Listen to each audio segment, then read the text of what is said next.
This is the Road to Recovery special. We're back, and we are on the road. Hello, Paul. We're on the road to recovery. Hi there. Hello, Alan. Hi. Hello there, Reef. How are you? Hello, Marshall. Hello, Mr. Porter. Hi. Hello, Ron Mills. And we're on. All right, let's stay on the road to recovery here. All right. We just heard "On Fire," produced by our good friend Mr. Porter here, Who's that guy? and I'm watching television recently, and a video game ad comes on, and I hear the ding, ding, ding, ding, ding. Before you get into that, if anybody wants to challenge me at any Call of Duty game, come on, bring it. Bring it. That's You heard Mr. it. Porter. Yeah. Is there like do you have an email address? or something? Listen, follow me on Twitter, Mr. Porter 2012. I post my gamer tag all the time. Mr. Hey, yo, Porter, $1,000 a 2012. game. On I some haven't real been shit. beat yet. On some real shit. Follow me on Twitter. Holla back. So What? the Call of Duty commercial features "Won't Back Down," produced by Mr. DJ Khalil. Oh, that's what you were humming? I Yeah. didn't know what you were. Call of Duty Black Ops in stores November 2010. How the fuck do you do that? So, look, I know you're a big video game dude. You have the Frogger. You have this guy's the only guy I know with the Donkey Kong. Atari. No, but the Atari Yo, 2600. Seriously? He plays the before Atari you 2600. before you cross the line, my man, know your fucking boundaries, all right? Donkey Kong killer over here. I've seen you. You have a pretty mean game of Frogger too. Yo, my Frogger game is cool. My Frogger game is cool. Call of Duty Black Ops in stores November 2010.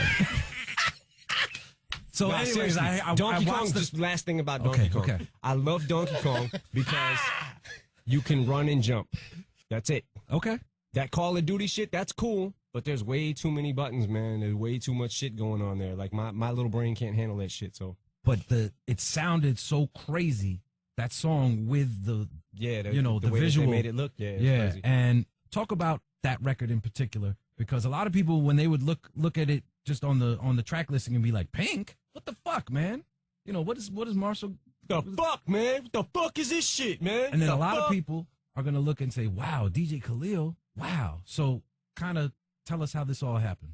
Well, that was one of them things, man. That record, like, when the record got finished, as far as like what I did vocally to it, it was one of them things where I felt like she could come in and smash it vocally, and just kill that chorus. And I just called her up and was like, I mean, first of all, man, You were look, like, hey, boo. Pink is dope. Pink is dope. Pink is a rebel, to me. And it's like, Pink is punk rock, man. And she's Her got attitude, not attitude, musically, yeah, right? not musically, obviously, but her attitude is punk rock. She's a rebel. The way she carries herself, she don't give a fuck, man. And that's one of the things that I've always respected about her. So, and obviously she's super talented. So it was one of them things where I felt like she could come in and smash it vocally. So she did her thing. And when you heard the track, because were you familiar with Khalil at all previously? Yeah. Dre had actually put me up on Khalil, a couple years ago. Yeah, he's been working with him for years. Yeah, more than a couple years ago. Yeah, Shit. like 4 or 5 years. Time I think. flies by when you're on drugs, man. Hey. You get Yeah, sober, and then man, everything you know, seems like it was Everything stops. a couple He days was ago. there. Yo, it's crazy. Khalil was there when I had heard about Khalil when I first started working with Dre. So, This was- like, what year was that? That was like it might have been 2002. Wow. Right. So he's been working with But him for a minute. he felt like Khalil was one of them dudes where he felt like he wanted to be ready. Like it may take him a minute, you know what I mean? But he gonna wait till he get it just right for his liking, like, you know what I mean? So that's what's dope about him to me, because he was dope way back when, Right. like, but what he's doing now, changing the whole game of music. the Yeah, way he he's doing it. definitely stepped it up. He took it to a whole different level, like with the newer beats that I started getting from him, because it was like his drum game was always crazy. His drum game Right. was sick to me, but when I would hear his tracks, it wasn't quite the page I was on at that moment, for them couple of years. Sure. So we were kind of on a different page. Him musically, me lyrically, it just didn't seem like it fit yet. Well, it definitely but I felt seemed like, seemed that you guys found a groove, because he's got 4 songs on the album. yeah, I felt like it was a matter of time, and it seemed like as soon as I started rounding that corner, as far as like just wanting to put the feel back into my records. I mean, he does, the tracks that he's got, to me, they're feel records. It feels like something when you hear it, and it just came together and kind of connected. All right, well, let's check it out right now. We're on Fuck that, man. Oh man, we're on the Fuck road to that recovery, and this is "Won't Back Down" featuring Pink, produced by DJ Khalil, Shape 45. You have anything else to say on the subject? That's pretty much it. You're listening to the Road to Recovery. Hey, people, I'm trying to tell these people that you're listening to the Road to Recovery hosted by me, Eminem, and my two bald-headed friends right here, Shade 45. You can use that as a fucking drop. This is the Road to Recovery special. We are back.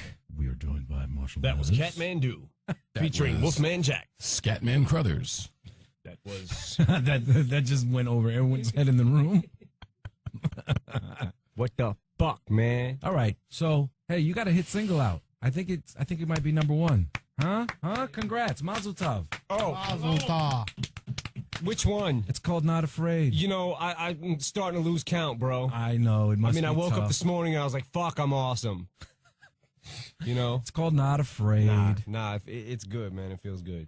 Not Afraid is obviously a very personal record lyrically for you because it's a lot of, soul bearing. People identify with it, but what I love is how it's like sports. You mean like an anthem? Yeah, almost? totally. How like it became the anthem of simultaneously the NBA Finals and the Stanley Cup. The Lakers Lakers. playing. Lakers tickets, homie. Yeah. And I know that maybe that wasn't your original intention, obviously, but just it has an inspirational, overcome the odds vibe. Yeah, it seems like it's one of those records. The beat is got a it's a really uplifting. It's got a really uplifting feel to it. So, I'm not surprised that it did that. I'm thankful. I think it's dope. I hadn't planned for it to go that way, but it's definitely a cool thing. So Very personal. You put a lot out there that people were like, whoa, in terms of some admissions of self or how you feel about certain things in the past. yeah, And is that like part of that recovery process for you? it definitely is. I mean, it's one of them things where, last album, I touched on it to an extent, but it was one of them things that I kind of came out and said it in interviews and things like that, but I don't think that I reflected, like my music reflected where I had been at yet. And that's one of the things that I wanted to, get into on this record, and kind of explain it in my music, as opposed to just saying this is what happened, in an interview or here or there, TV or whatever, you know what I mean? I kind of wanted to just say, okay, like, put my experiences into the music. And kind of shoulder the load for people that have gone through what you're going through. Definitely, for those people, and just basically for anybody who's been in a dark place, I tried to broaden it a little bit so it wasn't just about, like, if you've ever been through addiction or whatever, but anybody who's ever been through, a fucked up time in their lives. Sure. This is, try to make it to where everybody could relate, All right, well, without further ado, Not Afraid, produced by Boy Wonder. On the Road to Recovery, Shade 45. This is Reef. I'm joined by Marshall, Paulie, Yo. Mr. Porter, Yeah. and The Chemist. Let's check it out.